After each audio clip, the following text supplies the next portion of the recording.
Assalamualaikum warahmatullahi wabarakatuh. Baik, kami di sini dari kelompok 7 akan melakukan observasi tentang biaya produksi dan juga biaya transaksi, di mana kami akan mengobservasi petani tembakau yang ada di daerah Duko, Kecamatan Larangan.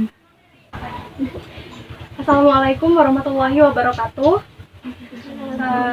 Mohon maaf Bapak, kami dari mahasiswa dari IAIN Madura ditugaskan untuk mewawancarai seorang petani tembakau untuk menanyakan biaya transaksi dan biaya produksi dari penanaman tembakau. Oleh karena itu, kami mendatangi Bapak untuk menanyakan hal tersebut.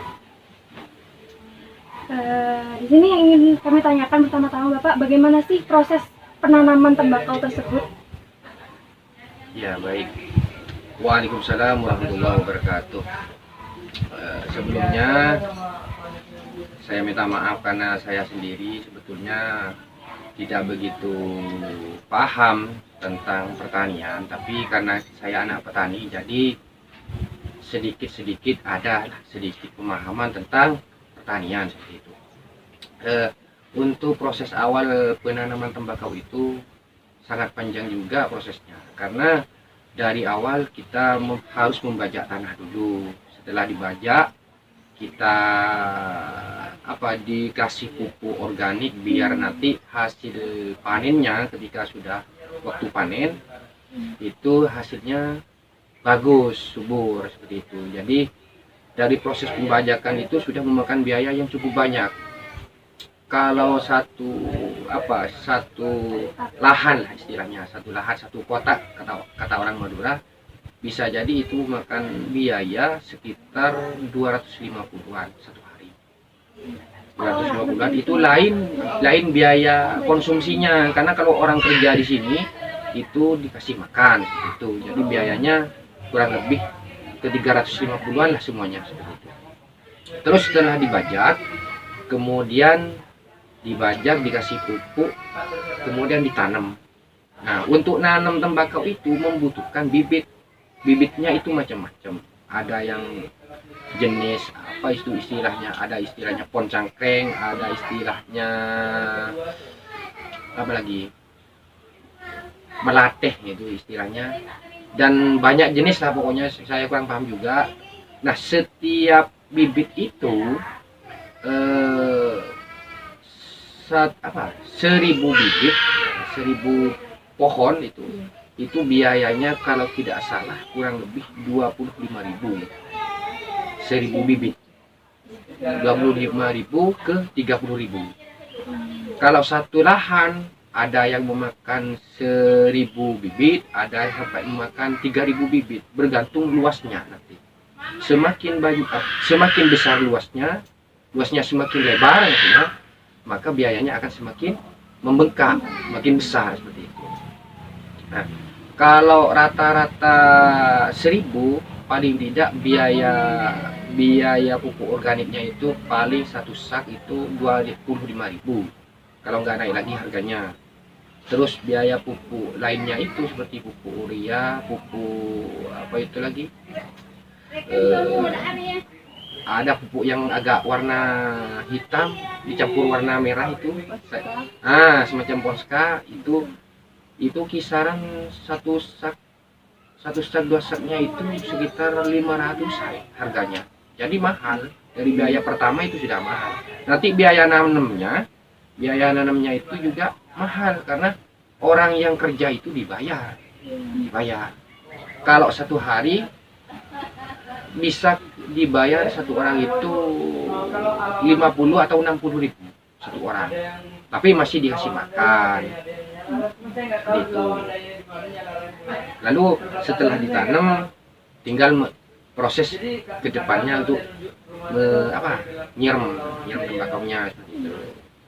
Kalau di sini orang yang nyiram tembakau itu disiram sendiri. Ada yang disiram sendiri, ada yang disiram istilahnya kalau bahasa Maduranya itu etorap. Langsung dialiri air. Dialiri air. Tapi kalau tanah seperti kayak di sini itu tidak seperti itu. Tetap disiram biasa ya, tiap pohonnya itu disiram biasa begitu. Terus setelah apa, kalau misalkan orang yang nanam tembakau ini tidak punya apa istilahnya waktu lah untuk nyiram sendiri, terkadang itu ngokos ya sama orang lain, tiap harinya itu kurang lebih kalau misalkan 1000 pohon atau 1500 pohon, bisa jadi ongkosnya itu 10.000 atau 20.000 sekali nyiram. Jadi sampai panen itu berapa nanti dikalkulasi, berapa biayanya, nanti setelah panen orang yang nyiram itu dibayar, dibayar di akhir. Terus apa lagi? Bagaimana Pak biaya produksi dalam penanaman tembakau tersebut? Kalau keseluruhan dari awal, biaya produksinya ini apa, biaya proses penanamannya hingga apa tumbuh lah istilahnya, itu bisa memakan biaya kurang lebih 5 jutaan lah, anggaplah seperti itu dulu. Tapi itu kalau luas lahannya kecil, tidak begitu besar. 5 juta bisa, ada yang sampai 7 juta. Itu kan sebelum ditanemin bibit gitu ya Pak. Itu kan ada kayak pengolahan tanah dan bajak tanah. Kira-kira dalam proses tersebut itu kira-kira ngabisin biaya seberapa banyak gitu? Kalau pengolahan tanah waktu membajak itu ya kurang lebih 750-an lah semuanya. Sama upah yang Iya, sama upahnya yang kerja gitu. Sama kayak konsumsi gitu. Nah, konsumsinya. Kalau di sini kan yang kerja itu selain dikasih makan, dikasih rokok, dikasih upah lagi. Pokoknya serba upah lah semuanya. Tapi yang jelas kalau satu lahan itu biasanya kalau di sini ada yang 200, ada yang 250, bahkan ada yang 300, bergantung luas lahan. Terus apa lagi? Itu kan setelah misalnya tanah sudah dibajak dan sudah diolah segala macam gitu ya Pak. Kan itu sudah dalam proses penanaman bibit. Nah terus yang biasanya Bapak pakai ini bibit yang seperti apa gitu Pak? Kalau di sini bibitnya itu rata-rata apa? Poncengkring itu. Saya itu kan nggak begitu paham jenis bibit yang ini apa, cuman rata-rata kayaknya yang itu poncengkring. Ya. Itu 1000 bibitnya, ada yang harga 25.000, ada yang 30.000. Jadi kalau lahannya lebar bisa memakan sampai 3.000-an, Berarti ada yang 10.000-an. juga tergantung sama luas lahannya gitu. Iya, Semakin luas lahan semakin banyak pengeluaran gitu ya. iya. Semisal contohnya begini, luas lahannya kalau Canreng Madura, Cancoklaan, mencoklaan sampai 10.000, otomatis memakan bibit 10.000 kan. Itu kalau semua bibitnya bagus. Nanti kan bibit yang dibungkus itu terkadang ada yang akarnya rusak, otomatis tidak hanya 10.000 yang dipersiapkan, bisa jadi 12.000 kan, seperti itu, untuk mengganti yang mati lah istilahnya. Berarti nggak ngepas, Kalau dikalkulasi ke harga 25.000, 10.000 bibit itu berapa biayanya? Kan tinggal kalkulator. Iya, Pak. Seperti itu. Mana lagi? Ada lagi? Lanjut biaya produksi mungkin. Transaksi. Terus Pak, bagaimana tentang biaya tenaga kerja? Biaya tenaga kerja itu kan saya tadi sudah jelaskan, kalau dari proses awal, dari proses pembajakan itu kan sudah membayar orang yang kerja, itu kisaran 250 lah itu ratanya, 250 misalkan. Terus biaya yang nanam, kalau yang nanam itu misalkan anggaplah 5 orang atau 6 orang, itu satu orangnya dibayar misalkan 50.000, otomatis itu kalau Kalau 5 orang 250 itu. Nanti kalau yang nyiram itu pakai orang juga, tidak menyiram sendiri. Kalau setiap harinya dibayar 20.000 dari nyiram satu lahan itulah pokoknya. Itu kan kalau sampai panennya biasanya berapa bulan? Kisaran 4 bulanan mungkin kalau tembakau. 4 bulan panen. Kalau selama 4 bulan dibayar 20.000, kan tinggal kalkulator juga. Jadi kalau 1 bulan kan 30 hari, anggap 30 hari. Dikali 20 berapa? 1 juta? 30.000. Dikali Bukan 30.000, 20.000 dikali 30. 6 juta. Juta deh. 600. Oh, 600. Iya betul. 600 20.000 dikali 30. iya 600. 600. Kalau 600 dikali 4, 2.400.000. Iya. Berarti selama dalam satu kali panen. Dalam satu kali panen itu bisa memakan biaya sekitar 2.400.000. Dalam proses penyiraman doang ya. Iya. Nanti setelah panen lain lagi itu yang istilahnya yang metik daunnya itu dibayar, yang ngokep itu bahasa Indonesianya apa ya? Ngokep itu. Ya sama yang dia kayak Disimpan dulu gitu ya. Ya waktu nyimpan itu juga dibayar. Yang bersihin busuk-busuknya itu juga dibayar. Jadi selama panen bisa memakan waktu mulai dari awal hingga panen itu bisa memakan biaya kisaran kalau satu lahan agak lebar 10 juta. Satu lahan tuh Pak. Iya. Kalau lebar, tapi kalau kecil enggak. Biasanya kalau itu Pak, Ya, kalau kan disiram pakai air kan itu biasanya disiram berapa kali sehari? Kalau masih awal, ya anggaplah 1 bulan pertama itu biasanya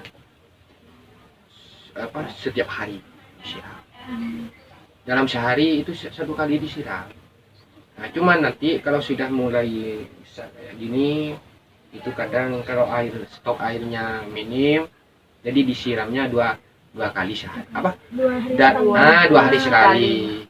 Kadang sampai 3 hari sekali. Bergantung keadaan air. Airnya biasanya itu punya sendiri apa ambil di orang lain? Biasanya kalau di sini